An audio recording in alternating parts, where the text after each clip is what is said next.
औज़ुबिल्लाहिमिनश्शैतानिर्रजीम बिस्मिल्लाहिर्रहमानिर्रहीम। नाज़रीन, अज दा जिहड़ा वीलॉग है इहदे ते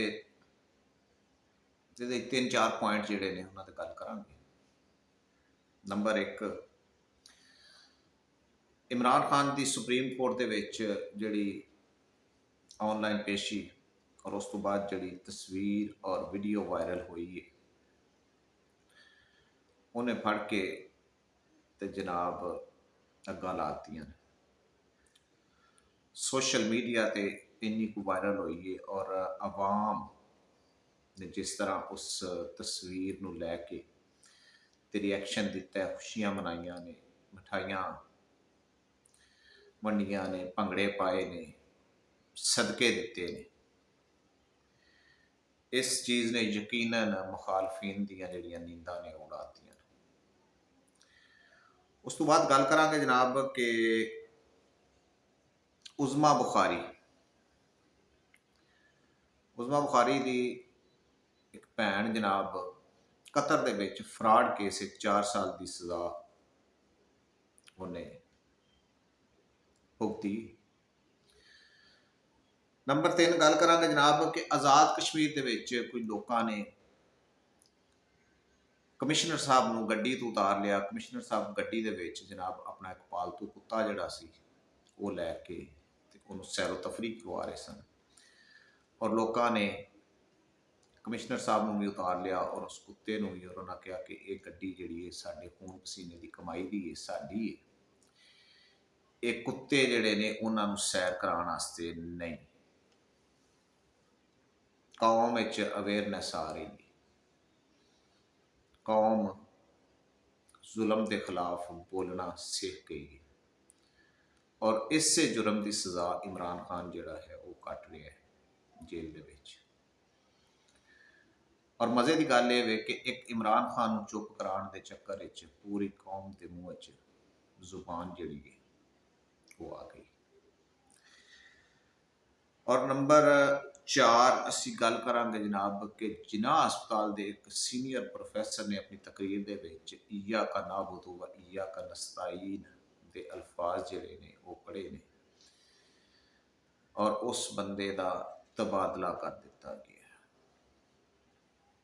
इन्हां 4 पॉइंटां ते असी अज गल करांगे। सब तो पहलां गल करने जनाब उज़मा बुखारी की एक भैन अपने खामद समेत ब्रिटिश नैशनल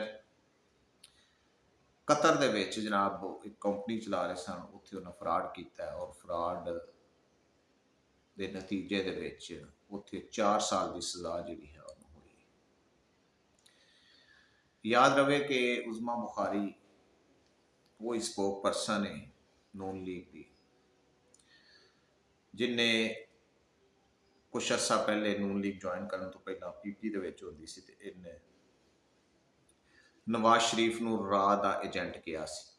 ऑन रिकॉर्ड है, क्लिप तुहाडी नज़र चों जरूर गुजरिया होगा, जे नहीं तो तुसीं सर्च करके देख सकते हो कि नवाज शरीफ राह दा एजेंट है।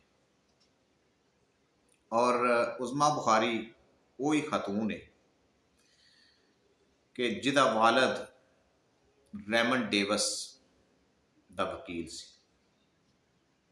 रेमन डेविस वाला वाकया भी मेरा ख्याल है सारे पाकिस्तानी जानते होंगे, बल्कि सारी दुनिया ले जानते होंगे कि किस तरह उन्हें शराब के नशे च या ताकत के नशे दे विच लाहौर दे विच नौजवानों को कुचल दिता सी। और बाद उज़मा बुखारी दा वालद उन्हें वह मुकदमा लड़िया सी। ना सिर्फ मुकदमा लड़िया सी बल्कि जी डील हुई सी उहदे विच खुद उन्हें भी $13 कमाए और डील करवा के ते उन्होंने मुल्क तो बाहर कढ़ दिता और उस फैमिली नूं भी सैटल करवाया। मतलब उन्होंने लैन देन करके ते इस केस नूं रफा दफा करवा दिता। और अज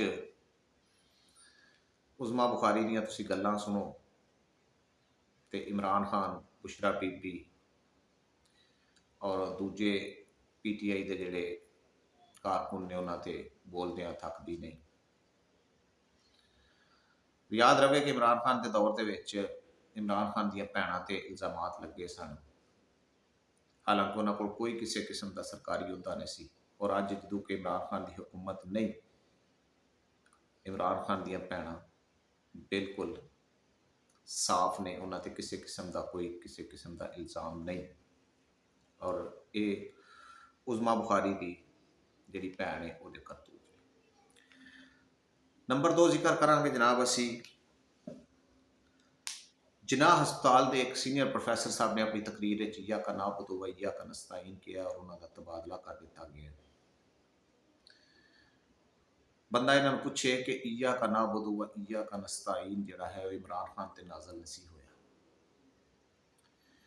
ਇਹ ਉਹਦੀ ਖੁਸ਼ਕਿਸਮਤੀ ਹੈ ਕਿ ਇਹ ਆਇਤ ਉਸ ਬੰਦੇ ਦੀ ਪਹਿਚਾਣ ਬਣ ਗਈ ਹੈ, ਜਾਂ ਉਹਦੀ ਨੇਕ ਨਿਜਤੀ ਹੈ ਕਿ ਅੱਲਾਹ ਪਾਕ ਨੇ ਇਸ ਆਇਤ ਨੂੰ ਉਸ ਬੰਦੇ ਦੇ ਨਾਲ ਜਿਹੜਾ ਹੈ ਜੋੜ ਦਿੱਤਾ ਹੈ।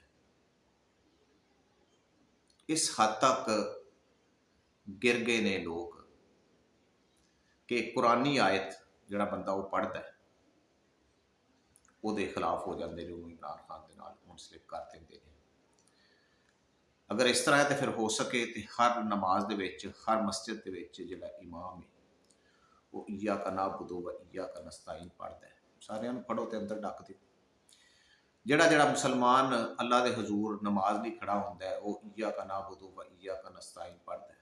ਫੜੋ ਉਹਨਾਂ ਨੂੰ ਮਾਰ ਦਿਓ ਕਿ ਇਮਰਾਨ ਖਾਨ ਦਾ ਸਾਥ ਦਿੰਦੇ। ਕੁਝ ਖੁਦਾ ਦਾ ਖੌਫ ਕਰੋ, ਕੁਝ ਸੋਚੋ, ਕੁਝ ਕਿਆਸ ਕਰੋ ਕਿ ਤੁਸੀਂ ਕਿਹੜੇ ਪਾਸੇ ਜਾ ਰਹੇ ਹੋ। ਨੰਬਰ 3 ਨਾਲ ਆਜ਼ਾਦ ਕਸ਼ਮੀਰ ਦੇ ਵਿੱਚ ਲੋਕਾਂ ਨੇ, ਇੱਕ ਕਮਿਸ਼ਨਰ ਸਾਹਿਬ ਜਾ ਰਹੇ ਸਨ ਗੱਡੀ ਦੇ ਵਿੱਚ, ਆਪਣੀ ਸਰਕਾਰੀ ਗੱਡੀ ਦੇ ਵਿੱਚ, ਤੇ ਨਾਲ ਉਹਨਾਂ ਇੱਕ ਆਪਣਾ ਪਾਲਤੂ ਕੁੱਤਾ ਬਿਠਾਇਆ ਸੀ। ਆਵਾਮ ਨੇ ਉਹਨਾਂ ਨੂੰ ਰੋਕ ਲਿਆ, ਉਤਾਰ ਲਿਆ, ਔਰ ਉਹਨਾਂ ਕਿਹਾ ਕਿ ਜਨਾਬ ਇਹ ਗੱਡੀ ਸਾਡੇ ਖੂਨ ਪਸੀਨੇ ਦੀ ਕਮਾਈ ਦੀ ਹੈ, ਔਰ ਸਾਡੇ ਖੂਨ ਪਸੀਨੇ ਦੀ ਕਮਾਈ ਦਾ ਪੈਟਰੋਲ ਇਹਦੇ 'ਚ ਪੈਂਦਾ ਹੈ। ਇਹ ਗੱਡੀ ਅਸਾਂ ਤੁਹਾਨੂੰ ਕੁੱਤਿਆਂ ਨੂੰ ਸੈਰ ਕਰਾਉਣ ਲਈ ਨਹੀਂ ਦਿੱਤੀ। ਕਮਿਸ਼ਨਰ ਸਾਹਿਬ ਨੇ ਕੋਸ਼ਿਸ਼ ਕੀਤੀ ਸਮਝਾਉਣ ਬੁਝਾਉਣ ਦੀ, ਲੇਕਿਨ ਆਵਾਮ ਨੇ ਉਹਨਾਂ ਦੀ ਇੱਕ ਨਹੀਂ ਸੁਣੀ। ਇਹ ਸ਼ਊਰ ਆ ਗਿਆ ਇਸ ਕੌਮ ਦੇ ਵਿੱਚ, ਔਰ ਇਹੀ ਸ਼ਊਰ ਜਿਹੜਾ ਹੈ ਇਹ ਚਾਹੀਦਾ ਅਗਰ ਇਸ ਕੌਮ ਨੇ ਇਹਨਾਂ ਜ਼ਾਲਮਾਂ ਦੇ ਚੁੰਗਲ ਵਿੱਚੋਂ ਆਜ਼ਾਦ ਹੋਣਾ ਹੈ। ਇਸ ਚੀਜ਼ ਨੂੰ ਅੱਗੇ ਵਧਾਓ। ਆਵਾਮ ਦੇਖੇ ਕਿ ਜਿੱਥੇ ਵੀ ਸਰਕਾਰੀ ਗੱਡੀ ਦਾ ਗਲਤ ਇਸਤੇਮਾਲ ਹੋ ਰਿਹਾ, ਕਿਸੇ ਸਰਕਾਰੀ ਅਫਸਰ ਤੇ ਸਾਹਿਬਜ਼ਾਦੇ ਸੈਰੋ ਤਫਰੀਹ ਲਈ ਗੱਡੀ ਲੈ ਕੇ ਨਿਕਲੇ ਨੇ ਤੇ ਉਹਦਾ ਤੁਸੀਂ ਮੁਹਾਸਬਾ ਕਰੋ। ਅਗਰ ਸਰਕਾਰੀ ਗੱਡੀ ਦੇ ਉੱਤੇ ਕਿਸੇ ਸਾਹਿਬ ਬਹਾਦਰ ਦੀ ਬੇਗਮਾਤ ਜਾਂ ਉਹਨਾਂ ਦੀ ਫੈਮਿਲੀ ਸ਼ਾਪਿੰਗ ਲਈ ਨਿਕਲੀ ਹੈ, ਉਹਨਾਂ ਨੂੰ ਰੋਕੋ। ਅਗਰ ਕਿਸੇ ਸਾਹਿਬ ਬਹਾਦਰ ਦਾ ਕੋਈ ਬੱਚਾ ਸਰਕਾਰੀ ਗੱਡੀ ਤੇ ਸਕੂਲ ਜਾਂਦਾ ਹੈ ਤੇ ਉਹਦੇ ਖਿਲਾਫ ਇਹਤਜਾਜ ਕਰੋ। ਇਸ ਛੋਟੇ ਪੈਮਾਨੇ ਤੋਂ ਸਟਾਰਟ ਕਰੋਗੇ ਤੇ ਇਨਸ਼ਾਅੱਲਾ ਇਹਦੇ ਰਿਜ਼ਲਟ ਜਿਹੜੇ ਨੇ ਉਹ ਬਹੁਤ ਅੱਛੇ ਹੋਣੇ ਸ਼ੁਰੂ ਹੋ ਜਾਣਗੇ। ਇਹ ਕਰੋੜਾਂ ਰੁਪਈਆਂ ਦੀਆਂ ਗੱਡੀਆਂ ਜਿਨ੍ਹਾਂ ਦੇ ਵਿੱਚ ਲੱਖਾਂ ਦਾ ਪੈਟਰੋਲ ਮਹਾਨਾ ਪੈਂਦਾ ਹੈ, ਇਹ ਅਸਾਂ ਇਹਨਾਂ ਨੂੰ ਦਿੱਤੀਆਂ ਨੇ ਸਰਕਾਰੀ ਕੰਮਾਂ ਵਾਸਤੇ, ਨਾ ਕਿ ਜਨਾਬ ਸਾਹਿਬ ਬਹਾਦਰ ਦੇ ਬੱਚੇ ਸਕੂਲ ਜਾਣ, ਬੇਗਮਾਤ ਜਿਹੜੀਆਂ ਨੇ ਸ਼ਾਪਿੰਗ ਤੇ ਜਾਣ, ਤੇ ਵਿਗੜੇ ਰਈਸਜ਼ਾਦੇ ਜਿਹੜੇ ਨੇ ਉਹ ਸੈਰੋ ਤਫਰੀਹ ਕਰਨ ਔਰ ਸੜਕਾਂ ਦੇ ਉੱਤੇ ਡਰਿਫਟਿੰਗ ਕਰਦੇ ਫਿਰਨ। ਔਰ ਦੌਰਾਨੇ ਡਰਿਫਟਿੰਗ ਅਗਰ ਗੱਡੀ ਜਿਹੜੀ ਹੈ ਉਹ ਉਲਟ ਜਾਂਦੀ ਹੈ ਜਾਂ ਲੱਗ ਜਾਂਦੀ ਹੈ ਤੇ ਉਹਦੀ ਫਿਰ ਮੁਰੰਮਤ ਵੀ ਜਿਹੜੀ ਹੈ ਉਹ ਸਾਡੇ ਟੈਕਸ ਦੇ ਪੈਸਿਆਂ ਦੇ ਨਾਲ, ਸਾਡੇ ਖੂਨ ਪਸੀਨੇ ਦੇ ਪੈਸਿਆਂ ਦੇ ਨਾਲ ਜਿਹੜੀ ਹੈ ਉਹ ਕਰਾਈ ਜਾਂਦੀ ਹੈ। ਇਹ ਬੰਦ ਹੋਣਾ ਚਾਹੀਦਾ, ਔਰ ਇਹਨੂੰ ਬੰਦ ਕਿੰਨੇ ਕਰਵਾਉਣਾ? ਆਵਾਮ। ਆਵਾਮ ਨੂੰ ਸਟੈਪ ਲੈਣਾ ਪਏਗਾ। ਅਗਰ ਇਸ ਮੁਲਕ ਵਿੱਚ ਜੀਣਾ, ਸਾਹ ਲੈਣਾ, ਤੇ ਇਹ ਛੋਟੇ ਛੋਟੇ ਸਟੈਪ ਜਿਹੜੇ ਨੇ ਇਹ ਲੈ ਕੇ ਤੇ ਉੱਪਰ ਜਾਣਾ ਪਏਗਾ। ਨੰਬਰ 4, ਇਮਰਾਨ ਖਾਨ ਦੀ ਤਸਵੀਰ ਸੋਸ਼ਲ ਮੀਡੀਆ ਤੇ ਵਾਇਰਲ ਹੋਈ ਸੁਪਰੀਮ ਕੋਰਟ ਦੀ ਹੀਅਰਿੰਗ ਦੇ ਦੌਰਾਨ, ਔਰ ਉਸ ਤਸਵੀਰ ਨੇ ਫੜ ਕੇ ਸੋਸ਼ਲ ਮੀਡੀਆ ਤੇ ਅੱਗ ਲਾ ਦਿੱਤੀ। ਨਾ ਸਿਰਫ ਸੋਸ਼ਲ ਮੀਡੀਆ ਤੇ ਬਲਕਿ ਮੁਖਾਲਫਾਂ ਦੇ ਦਿਲਾਂ ਦੇ ਵਿੱਚ ਵੀ ਅੱਗ ਲਾ ਦਿੱਤੀ। ਔਰ ਲੋਕਾਂ ਦਾ ਜਿਹੜਾ ਰਿਐਕਸ਼ਨ ਆਇਆ ਉਹ ਯਕੀਨ ਕਰੋ ਨਾਕਾਬਲੇ ਬਿਆਨ। ਇੰਨਾ ਪਿਆਰ, ਇੰਨੀ ਮੁਹੱਬਤ, ਇੰਨੀ ਅਕੀਦਤ ਲੋਕਾਂ ਨੇ ਤਸਵੀਰਾਂ ਫੜੀਆਂ ਨੇ ਤੇ ਨਾਲ ਮਠਾਈ ਦੇ ਡੱਬੇ ਫੜੇ ਨੇ ਜਾ, ਔਰ ਜਨਾਬ ਉਹ ਲੋਕਾਂ ਨੂੰ ਵੰਡ ਰਹੇ। ਤਸਵੀਰਾਂ ਫੜ ਕੇ ਜਨਾਬ ਭੰਗੜੇ ਪਾ ਰਹੇ। ਨੌਜਵਾਨ ਜਿਹੜੇ ਨੇ ਉਹ ਜਨਾਬ ਤਸਵੀਰਾਂ ਜਿਹੜੀਆਂ ਨੇ ਉਹ ਆਪਣੇ ਮੋਬਾਈਲਾਂ ਦੇ ਪਿੱਛੇ ਲਗਵਾ ਰਹੇ ਨੇ, ਫਲੈਕਸ ਛਾਪ ਰਹੇ ਨੇ, ਬਲਕਿ ਸਦਕੇ ਦਿੱਤੇ ਜਾ ਰਹੇ ਨੇ। ਉੱਪਰ ਖਾਨ ਸਾਹਿਬ ਦੀ ਉਹ ਤਸਵੀਰ ਪਕੜੀ ਹੋਈ ਹੈ ਔਰ ਉਹਨੂੰ ਨੀਚੇ ਬੱਕਰਾ ਲਟਾ ਕੇ ਜਨਾਬ ਉਹ ਖਾਨ ਸਾਹਿਬ ਦੇ ਨਾਮ ਤੇ ਸਦਕਾ ਦਿੱਤਾ ਜਾ ਰਿਹਾ। ਸੋਚੋ ਕਿ ਅੱਜ ਇੱਕ ਤਸਵੀਰ ਤੇ ਇਹ ਰਿਐਕਸ਼ਨ ਹੈ, ਤੇ ਕੱਲ ਜਦੋਂ ਖਾਨ ਬਾਹਰ ਆਏਗਾ ਤਾਂ ਕੀ ਰਿਐਕਸ਼ਨ ਹੋਏਗਾ। ਔਰ ਜਿਹੜੇ ਬੰਦੇ ਆਉਂਦੇ ਨੇ, ਬਲਕਿ ਅਤਾ ਤਾਰੜ ਨੇ ਪਿਛਲੇ ਦਿਨਾਂ ਬਿਆਨ ਦਿੱਤਾ ਕਿ ਇਮਰਾਨ ਖਾਨ ਦੀ ਔਕਾਤ ਕੀ ਹੈ। ਮੇਰਾ ਖਿਆਲ ਹੈ ਕਿ ਸਾਰਿਆਂ ਨੂੰ ਖਾਨ ਦੀ ਔਕਾਤ ਜਿਹੜੀ ਉਹਦਾ ਪਤਾ ਚੱਲ ਗਿਆ ਔਰ ਆਪਣੀ ਔਕਾਤ ਦਾ ਵੀ ਪਤਾ ਚੱਲ ਗਿਆ ਹੋਣਾ ਕਿ ਅਸੀਂ ਕਿੰਨੇ ਕੁ ਪਾਣੀ ਦੇ ਵਿੱਚ। ਇਮਰਾਨ ਖਾਨ ਲਈ ਲੋਕਾਂ ਦੀ ਮੁਹੱਬਤ, ਲੋਕਾਂ ਦੀ ਅਕੀਦਤ, ਲੋਕਾਂ ਦਾ ਇਸ਼ਕ, ਲੋਕਾਂ ਦਾ ਜਨੂਨ ਉਹ ਇਸ ਹੱਦ ਤੱਕ ਹੈ ਔਰ ਦਿਨ ਬ ਦਿਨ ਵੱਧ ਰਿਹਾ। ਜਿੰਨੀ ਦੇਰ ਹੋ ਰਹੀ ਹੈ ਖਾਨ ਨੂੰ ਜੇਲ੍ਹ ਦੇ ਵਿੱਚ, ਲੋਕਾਂ ਦਾ ਜਨੂਨ ਜਿਹੜਾ ਉਹ ਉਨੀ ਤੇਜ਼ੀ ਦੇ ਨਾਲ ਵੱਧ ਰਿਹਾ ਔਰ ਘੱਟ ਆਉਣ ਵਾਲਾ ਆ ਹੀ ਨਹੀਂ ਰਿਹਾ। ਇੱਕ ਅੱਲਾਹ ਪਾਕ ਦੀ ਤਰਫੋਂ बड़े लीडर आए, मजहबी रहनुमा आए, लेकिन यह चीज़ जी ये अज तक कम अज़ कम मैं मतलब अपनी होश या अपनी पाकिस्तान की तारीख के विच मैं तो नहीं पढ़ी तो ना ही सुनी। सोचण का मुकाम है उन्होंने लोगों लिए कि जिन्हें इमरान खान को बेगुनाह कैद किया कि ये मुहब्बत और अकीदत जी है जिस तरह वध रही है, ये कल खुदा न खास्ता मुल्क के विच किसी बदअमनी का बाइस ना बन जाए अगर इमरान खान को इवें बेगुनाह जिहड़ा है वो कैद के विच रखा गया। इंशाअल्लाह अगले वीलॉग के नाल कुछ नवी अपडेट्स लैके हाज़र होवांगे। चैनल में अगर सबसक्राइब नहीं किया तो सबसक्राइब कर दियो, वीडियो को लाइक और शेयर कर दिया जी।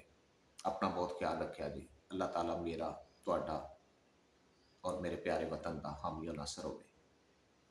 अल्लाह हाफिज़।